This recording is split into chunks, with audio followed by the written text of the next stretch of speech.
So part third का starting वहीं से होता है जहाँ पर हेन के डैड हिनवू को बता रहे थे कि जो भी उनके परिवार को दुख पहुंचाने की कोशिश करता है या फिर उनके खिलाफ चाहता है वो उसका जीना हराम कर देते हैं, यानी कि वो उसको बर्बाद कर देते हैं।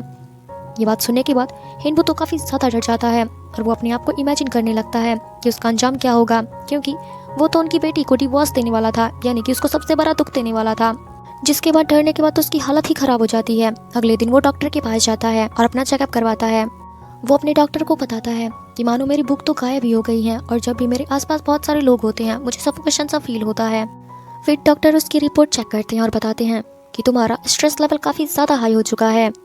फिर डॉक्टर उसको बताते हैं कि तुमने जो सेंटेंस कंप्रेशन टेस्ट में अपने बारे में जो लिखा है कि तुम्हारी सबसे बड़ी इच्छा है कि तुम डिवोर्स लेना चाहते हो, क्या तुम मुझे बता सकते हो कि इसकी सबसे बड़ी वजह क्या है। जिसके बाद हिनवू अपने बारे में सारी चीज़ें बताता है डॉक्टर को। वो बताता है कि मेरी शादी एक बहुत ही रिच फैमिली में हुई है और मैं अपने इन लॉज के ही घर में रहता हूँ, जहाँ पर मेरी बीवी, उसका एक भाई और उसकी भाभी और मेरे सास ससुर और उनके पेरेंट्स हैं और साथ में उनकी एक गर्लफ्रेंड भी है, यहाँ तक कि जेल से निकली हुई एक बोंगजा आंटी है जो मेरे ससुर की बहन लगती है। इसके बाद डॉक्टर उसको बताता है कि तुम तो काफ़ी ज़्यादा ब्लेस्ड हो।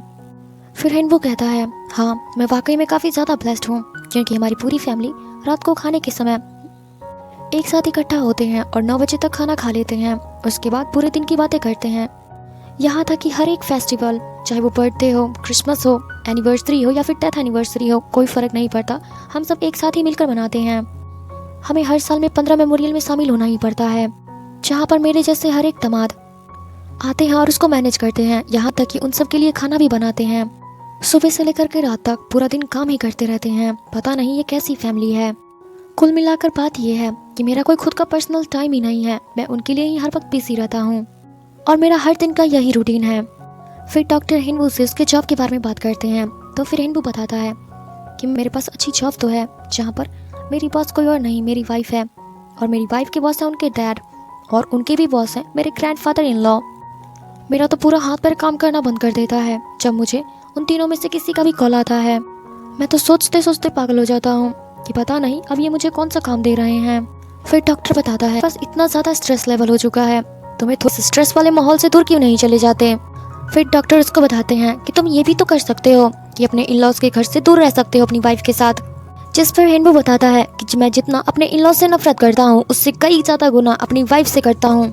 इसके बाद तो डॉक्टर इसकी वजह पूछते हैं, तो हिनवू बताता है कि मेरी वाइफ को मेरी कोई भी फिक्र नहीं है, वो मेरे बारे में सोचती नहीं है, वो जब देखो मुझ पर हुक्म चलाती रहती है, यहाँ तक कि उसे कोई फर्क नहीं पड़ता जब उसकी फैमिली के मेंबर मेरी बेइज्जती करते हैं। वो मेरे लिए कभी भी खड़ी नहीं होती और उन सबसे कोई बात नहीं करती, वो जो कहते हैं मुझे वो करना ही पड़ता है। मेरी वाइफ बहुत ही ज़्यादा सेल्फिश है और उसे सिर्फ अपने बारे में ही सोचना आता है। फिर वो बताता है कि मैं अपनी वाइफ से बहुत ज़्यादा प्यार करता था और वो भी मुझसे करती थी। मैं उसी की वजह से उसकी फैमिली के अंदर रहने के लिए, यानी कि घर जमाई बनने के लिए तैयार हो गया था, मगर अब मेरी ज़िंदगी बर्बाद कर दिया है उसने। मैं अब तक सिर्फ उसकी वजह से ही सह रहा था, मगर अब मैं डिवोर्स चाहता हूँ। फिर वो बताता है मेरी वाइफ ने मुझसे वादा किया था कि वो मुझे बहुत खुश रखेगी। फिर हमें 3 साल पहले वाला एक फ्लैशबैक दिखाया जाता है जिसमें हिनवू से मिलने आई थी और उसी टाइम में हेन ने उसे प्रॉमिस कर दिया था कि मैं तुम्हें कभी भी रोने नहीं दूंगी, तुम्हारी आंखों में आंसू नहीं आने दूंगी। उसके बाद कमिंग बैक टू प्रेजेंट, हिनवू उन सारी बातों को याद करने के बाद काफ़ी ज़्यादा अपसेट हो जाता है और कहता है मैं ही बेवकूफ़ था जो मैं उसकी चिकनी चपड़ी बातों में आ गया। फिर डॉक्टर उससे पूछते हैं कि बताओ तुम अपनी वाइफ से ज़्यादा नाराज़ हो या फिर अपने घर के सिचुएशन की वजह से नाराज़ हो। फिर हिनवू बताता है कि मैं अब अपनी वाइफ के लिए कुछ भी फील नहीं करता हूँ, मैं तो बस उससे नफरत करता हूँ, इसीलिए मैं उससे डिवोर्स लेना चाहता हूँ, क्योंकि अब बस यही एक तरीका है जिससे मैं इस फैमिली से दूर रह सकता हूँ और अपनी वाइफ से भी। फिर मैं डिवोर्स लेने के बाद शांति से रह सकता हूँ।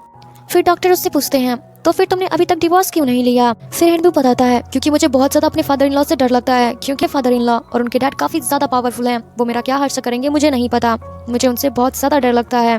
जब भी उनकी फैमिली के खिलाफ कोई भी जाता है तो फिर वो उसका जीना हराम कर देते हैं, यानी कि उसे बर्बाद करके रख देते हैं।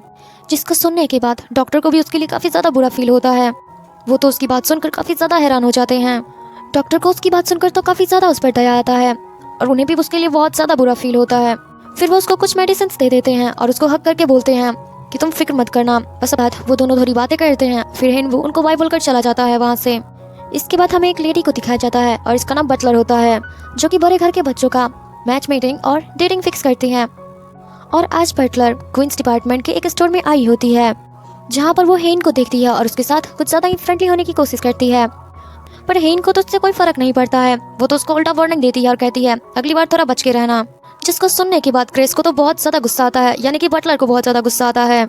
हेन की बात सुनने के बाद बटलर को तो बहुत ज्यादा बुरा लगता है, क्योंकि हेन ने उसका मजाक जो बनाकर रख दिया था, इसलिए वो गुस्से में सीधे उसके हस्बैंड के पास आती है, यानी कि हेनवू के पास आती है। बटलर हेनवू से कहती है कि आप तो जानते ही हो कि मेरे बड़े बड़े फैमिलीज के साथ अच्छी पहचान है, उन्हीं में से एक दान ग्रुप है। तुमने तो मिस्टर दान के बड़े बेटे के एक्सीडेंट के बारे में सुना ही होगा। फिर हेनवू तो हाँ में जवाब देता है, तो वो कहती है उसके बड़े बेटे के मरने की वजह से उसकी वाइफ को उसकी प्रॉपर्टी में से कुछ भी नहीं मिलेगा, क्योंकि उसने मरने से पहले अपनी बिल में लिख रखा था कि उसकी सारी प्रॉपर्टी उसके बच्चों को या फिर उसके नेफ्यू को मिलेगा और उनके नीस को भी मिलेगा, जिसके बाद उसकी वाइफ को कुछ भी नहीं मिलेगा। और बिल्कुल ऐसा ही हुआ, उसे कुछ भी नहीं मिला उसकी प्रॉपर्टी में से, जिसके बाद है कि वाइफ लॉसूट फाइल कर सकती है, क्योंकि वो लीगली अपनी प्रॉपर्टी की मालकिन है। आप चाहे तो मैं एक अच्छे लॉयर का पता दे सकता हूँ, मैं आपको उनका नंबर देता हूँ, आप उनसे बात कर सकती हो। मगर बटलर के इरादे तो कुछ और ही थे। वो कहती है इसकी क्या ज़रूरत है, आपसे अच्छा लॉयर तो कोई और हो ही नहीं सकता। आपसे अच्छा लॉयर तो कोई और हो ही नहीं सकता, और वैसे भी आपकी वाइफ के साथ आपकी सिचुएशन भी तो कुछ ऐसी ही है।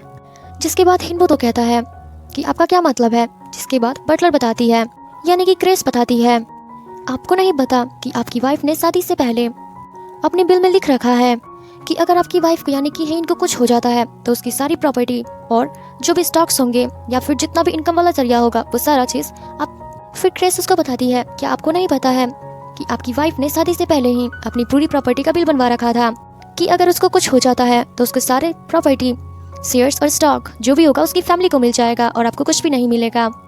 वो कितनी हार्टलेस है ना, यानी कि आपकी वाइफ काफ़ी ज़्यादा हार्टलेस है।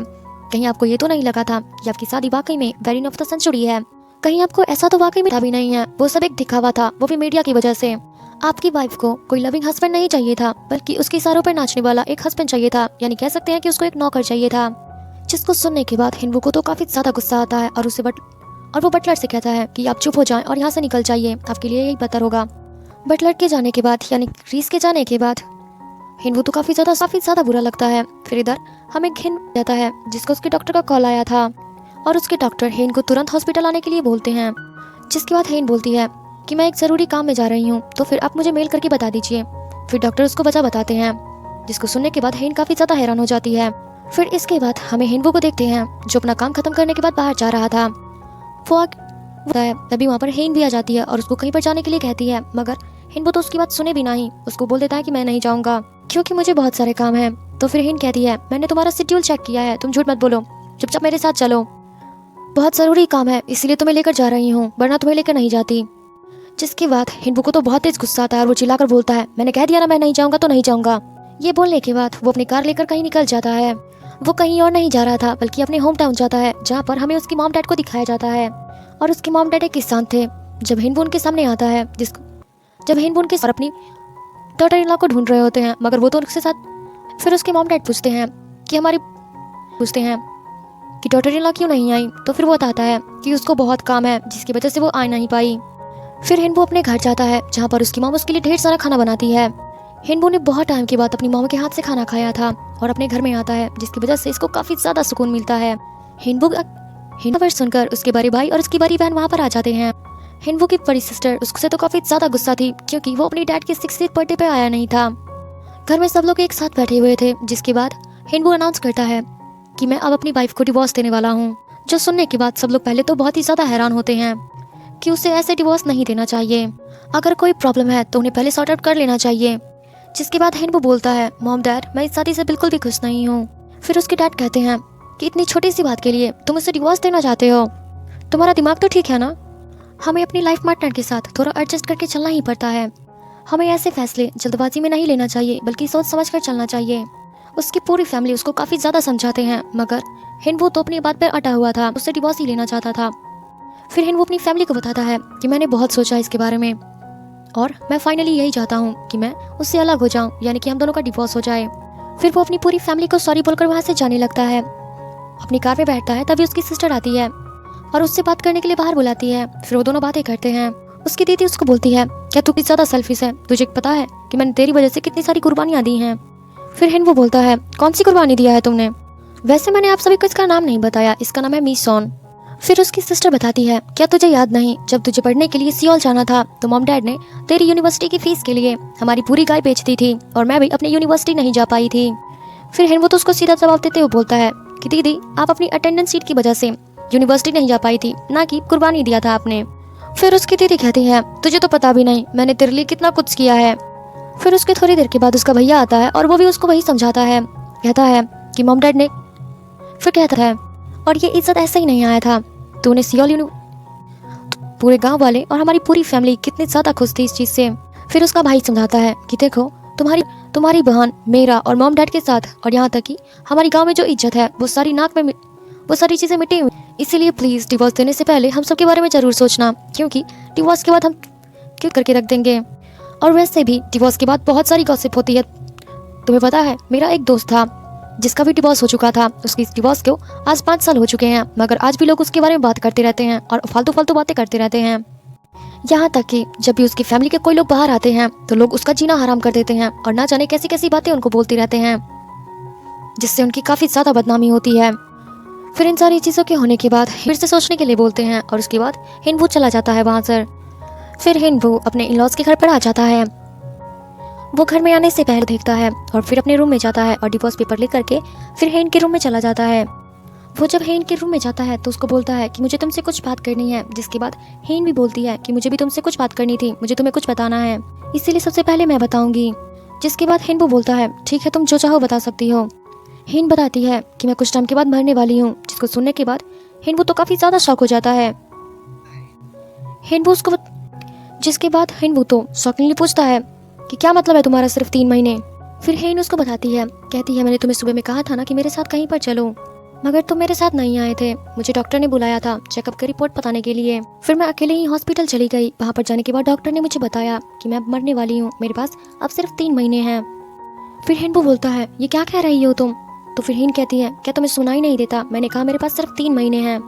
फिर हेन कहती है, तुम्हें भी मुझे कुछ बताना था ना, अब तुम बताओ कि तुम क्या बताना चाहते थे मुझे। अब ये सारी बातें सुनने के बाद हेनबू कैसे डिवोर्स की बात अपनी वाइफ से कहता। फिर हेनबू अपना हाथ पीछे करता है और डिवोर्स पेपर को छुपा देता है। वो बोलता है कि ऐसी कोई बात नहीं थी जो मुझे तुम्हें बताना ही जरूरी था, वो छोटी मोटी बात थी। फिर हेन कहती है, मुझे पता है कि तुम कुछ फिर हेन कहती है, तो फिर बताओ आखिर क्या वो कहता है। वो मैं तुम्हें सॉरी कहना चाहता था, आज के लिए और हर दिन के लिए। मैंने जैसा तुम्हारे साथ बिहेव किया है, मैं बहुत ज़्यादा शर्मिंदा हूँ, मुझे प्लीज़ माफ़ कर दो। अब मैं दोबारा तुम्हें कभी भी ऐसा ट्रीट नहीं करूँगा, तुम्हारा बहुत अच्छे से ख्याल रखूँगा और तुम्हें कोई भी तकलीफ होने नहीं दूंगा। फिर अचानक से उसका फेस रोने वाला हो जाता है बोलते बोलते। फिर वो बोलता है, मुझे यकीन नहीं होता कि तुम्हारे पास वाकई में अब सिर्फ 3 महीने हैं,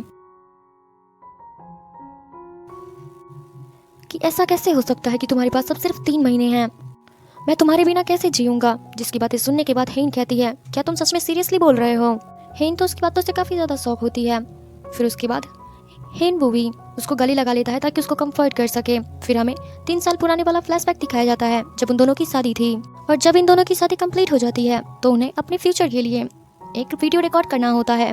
हेन वो अपने फ्यूचर सेल्फ के लिए कहता है, आई होप कि तुम अच्छे ही होगे। अब मुझे ये बात बताना कि तुम डिवोर्स लेने वाले हो। अब क्या तुम्हारे बच्चे हो चुके हैं? 1 हुए हैं या फिर 2 हुए हैं? वैसे ये मैटर नहीं करता, क्योंकि मैं बस चाहता हूँ कि हेन मेरे साथ हमेशा रहे। तुम्हें अपने फ्यूचर में सिर्फ यही याद रखना है कि तुम हेन से कितना ज्यादा प्यार करते हो। आई होप कि 10 या 20 सालों के बाद भी तुम बिल्कुल ऐसे ही रहोगे और हेन को कभी भी रोने नहीं दोगे और हमेशा उसे खुश रखने की कोशिश करोगे और तुम भी बहुत हैप्पीली रहोगे। इधर हेन भी अपने फ्यूचर सेल्फ के लिए रिकॉर्डिंग कर रही होती है। वो अपने फ्यूचर सेल्फ के लिए बोलती है कि आई होप कि तुम 10 या 20 साल के बाद भी इतनी ज्यादा प्रीटी रहोगी, इंटेलिजेंट और साथ में सक्सेसफुल भी रहोगी।